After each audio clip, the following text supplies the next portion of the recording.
October 17, 1974. Moscow, Union of Soviet Socialist Republics.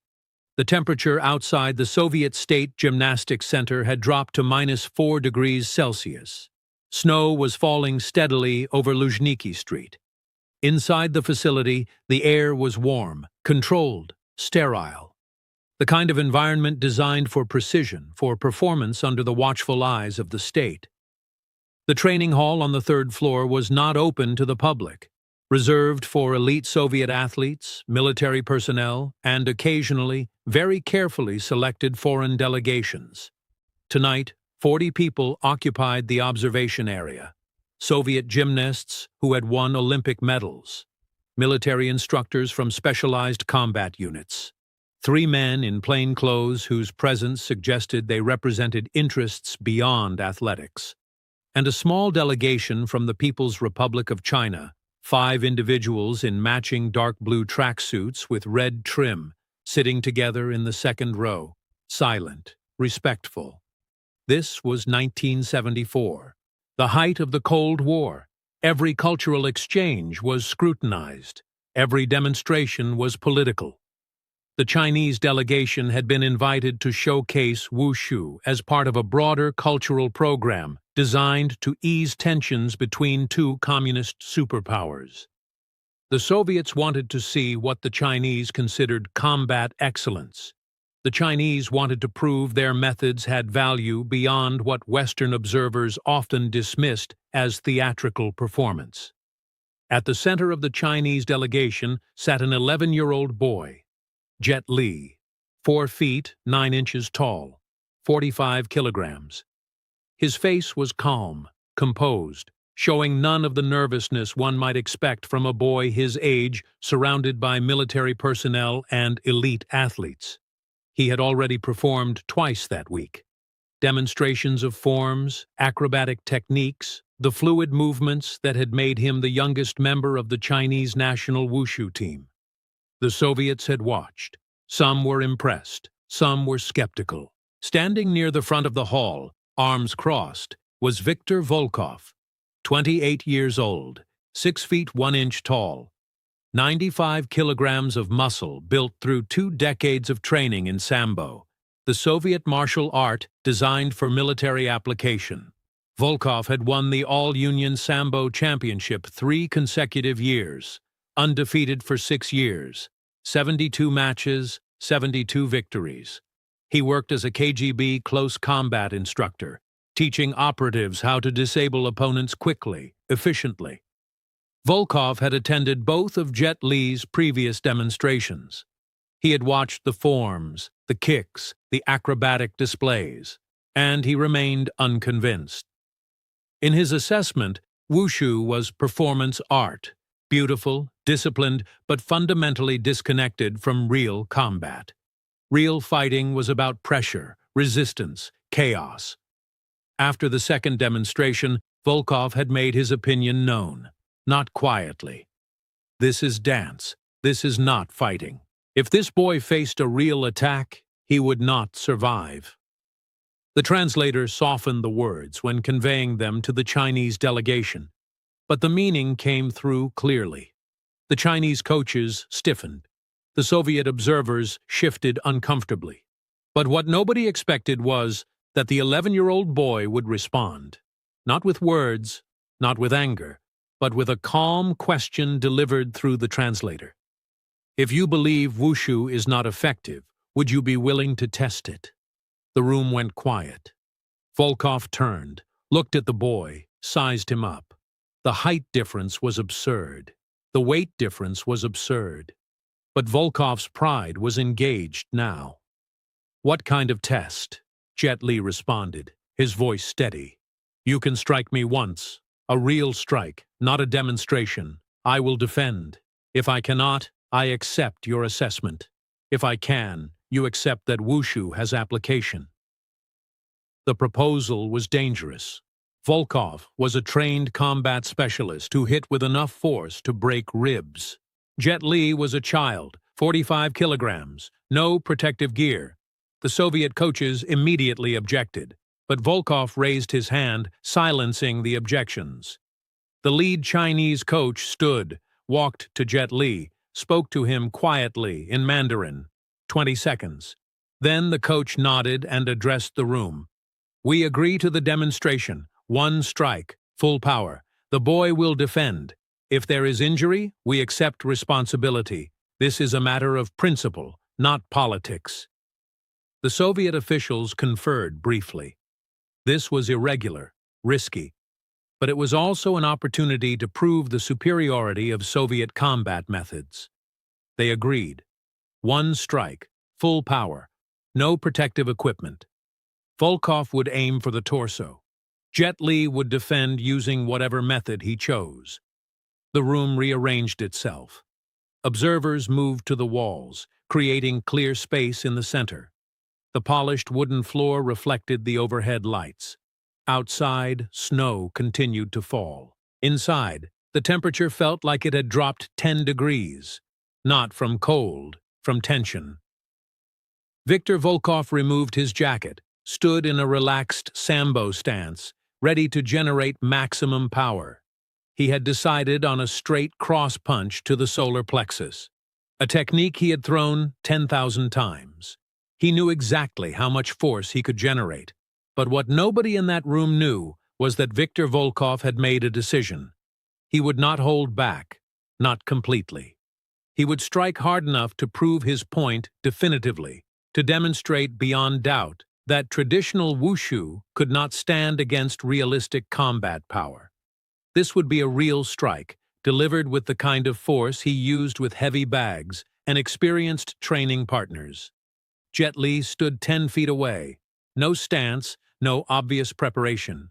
Feet shoulder-width apart, hands relaxed, breathing normally, watching Volkov with focus that seemed unusual for a child. No fear, no bravado, just attention. Complete attention. The kind developed through 6 years of daily training, 4 to 6 hours every day since age 5. A Soviet colonel stepped forward as informal referee. He looked at both participants, received a nod from each, and spoke the command. "Begin." Viktor Volkov did not hesitate. He closed distance with 2 quick steps, his body rotating, right shoulder pulling back, weight shifting forward, right fist accelerating toward the target. Textbook sambo cross. Power generated from the ground, through the legs, through the hips. But what happened in the next 2.5 seconds would be analyzed and debated by those 40 witnesses for the rest of their lives, because what they saw defied their understanding of how combat worked, how a child could possibly respond to an attack delivered by a trained adult with 72 consecutive victories. Jet Li did not block the punch. He did not attempt to stop the force. Instead, he moved his entire body 3 inches to his left. Just 3 inches, barely perceptible. But it was exactly enough. Volkov's fist, traveling at full speed with maximum force, passed through the space where Jet Li's solar plexus had been a fraction of a second earlier. The punch hit nothing but air. In that same instant, while Volkov's fist was still extended, Jet Li's right hand rose in a precise Wing Chun Pak Sao, making contact with Volkov's wrist, controlling the arm's recovery. His left hand simultaneously moved to Volkov's elbow, and his body stepped in, closing distance, moving to Volkov's outside angle, where size and reach advantages became irrelevant. The technique that followed was Chin Na, Chinese joint locking. His right hand slid down Volkov's wrist, fingers finding pressure points between the metacarpal bones, left hand controlling the elbow, body rotating using hips as fulcrum. The leverage was mechanical, geometric, irresistible. Volkov's arm was extended, elbow locked, wrist bent at an angle that created immediate pain signals. 2 choices: resist and risk serious joint damage, or yield. Volkov yielded. His professional training overrode his ego. He recognized a properly executed joint lock. Fighting correct leverage was how bones broke. His body went down, sinking to one knee, then both knees, arms still extended, still controlled, still locked, The entire sequence, from Volkov's initial punch to his position on both knees, lasted 2.5 seconds. The room was completely silent. 40 witnesses trying to process what they had just seen. Viktor Volkov, 6-year undefeated Sambo champion, KGB combat instructor, 95 kilograms, on his knees, his arm controlled by an 11-year-old boy who weighed 45 kilograms. The silence stretched. 3 seconds, 4 seconds, 5 seconds. Jet Li released the lock immediately, stepped back, performed a respectful bow. Not a victory gesture, a bow of respect. Volkov rose slowly, rotated his wrist, checked his elbow, confirmed nothing was damaged. His face showed no anger, no embarrassment, only recognition. What had just happened was not luck, not a trick. It was application of principle, timing, technical precision that transcended style. The Soviet colonel stepped forward, uncertain about protocol. This was not a competition. No judges, no points. Before he could speak, Volkov raised his hand. He walked to Jet Li and extended his hand. They shook once, and Volkov spoke in Russian. "I was wrong. This is not dance. This is combat principle applied with precision. I have never been countered so completely. Your control is exceptional."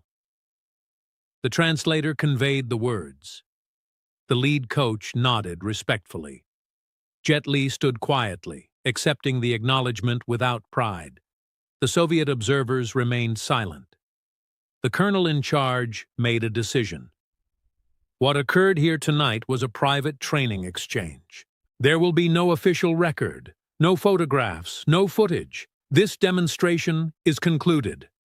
The message was clear. The Soviet state did not want this incident publicized. The observers understood. They would not speak of this publicly, but they would remember. The Chinese delegation was escorted from the facility 20 minutes later. No further demonstrations were scheduled. They returned to Beijing on October 20th. Official reports mentioned successful completion of objectives. They did not mention what happened on the evening of October 17, 1974. Viktor Volkov continued his career as a Sambo instructor. He retired in 1978, maintaining his undefeated status in official matches. But according to those who trained with him later, something changed after 1974. His approach became less rigid, more open to techniques from other systems. He began incorporating joint manipulation methods resembling Chin-Na principles. He never provided details, but those who knew the story understood. Jet Li returned to China and continued his career. 5 consecutive Chinese National Wushu Championships. He transitioned to film in the early 1980s, becoming one of the most recognized martial arts actors in the world. In interviews spanning 4 decades, he rarely discussed specific confrontations. He consistently emphasized principle over style, understanding over technique, respect over ego. But among the 40 witnesses who watched a 95-kilogram Sambo champion sink to his knees in front of an 11-year-old Wushu practitioner, the memory remained vivid. Some told the story to students, some kept it private. But the consensus never wavered. They saw Viktor Volkov throw a full power punch. They saw Jet Li move 3 inches and counter with a joint lock applied so quickly that resistance was mechanically impossible.